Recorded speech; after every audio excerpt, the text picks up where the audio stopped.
शेषरे मुह खोली अनुभव महांती। निकटरे रिलीज होइतिबा वाइफ मूवी को से मिछ कहानी कहिसंती। अनुभव कहिसंती मो नारे मिछ प्रचार करा जाउछि। अनुभव कहिले वर्षा एवं मो मध्यरे कोनोसी शारीरिक संपर्क नथिला। मु एठी क्वेश्चन करबी पापुन को एवं जागृति केमती घर भांगी देला जनकर लागंतु एवं जदि काकू लुकाईता हबे बाहाइचंती दिल्ली रे ताको छाडी पुडी फेर। अनुभव महांती एवं वर्षा प्रियदर्शनी विवाह विच्छेद 1 वर्ष बीती जाइथिले मध्य तांकर विवाद सरू नाही। निकटरे रिलीज होइतिबा वाइफ चलचित्र को टार्गेट करी अनुभव महांती तांकर सोशल मीडिया फेसबुक रे गोटिए पोस्ट करिसंती। वाइफ चलचित्रटी देखिला पर समस्ते कहउछंती कि एही चलचित्रटी संपूर्ण अनुभव एवं वर्षा को स्टोरी को नै कि करा जाईछि।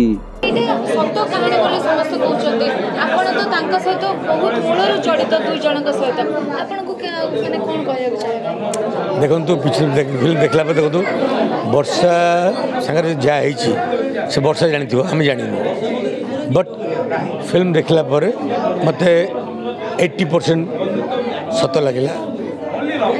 एही चलचित्र को नै निजर प्रतिक्रिया रखिसंती अनुभव महांती।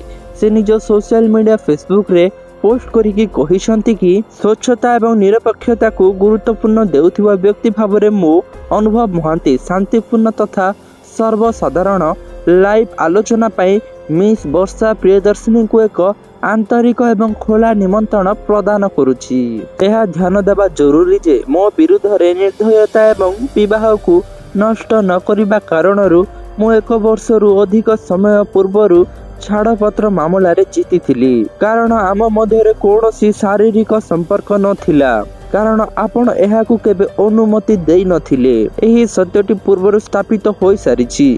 किंतु मोर विश्वास जे एही प्लेटफॉर्म टी आमर दुर्भाग्यजनक वैवाहिक मतभेद किंबा छाड़पत्र संपादय समस्त संदेह एवं प्रश्नर समाधान एवं स्पष्ट करिवार सुजोग प्रदान करिवो।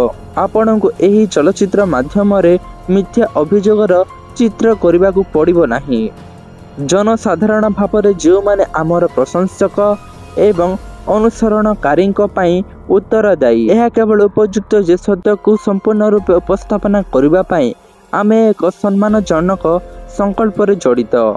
मु पुणी आमर एकाधिक मर्यादा को हास्यास्पद करने प्रयास को रोकवा उचित भावी एही प्रश्न को शांतिपूर्ण भावे मुहांमुही होई समाधान करने प्रस्तुत होगाकू उत्सुक अछि। यह आमर फैंस मानक निकट सत्य सूचना देवाई एक सुजोग हेबो। तुमे एही आलोचना रे निजर चैनल एवं प्लेटफॉर्म निज हिसाब रे चयन करि परिबो एवं मु संपूर्ण श्रोता सह यार सम्मुखीन करिबा पई मु प्रस्तुत। मु आपनक उत्तरर अपेक्षा करूछि एवं मु आशा करूछि जे आपण एही प्रयास रे आम सह जोग देबे ओ एही सत्यता को स्पष्ट करिबा पई चेष्टा करिवे। एही पोस्ट देखिला परे आपनकु कोन लागुछि? कोन वर्षा प्रियदर्शनी एही लाइव आलोचना को आसीबे कि नाही? आपण निश्चय तले कमेंट माध्यम रे हमकु जणांतु।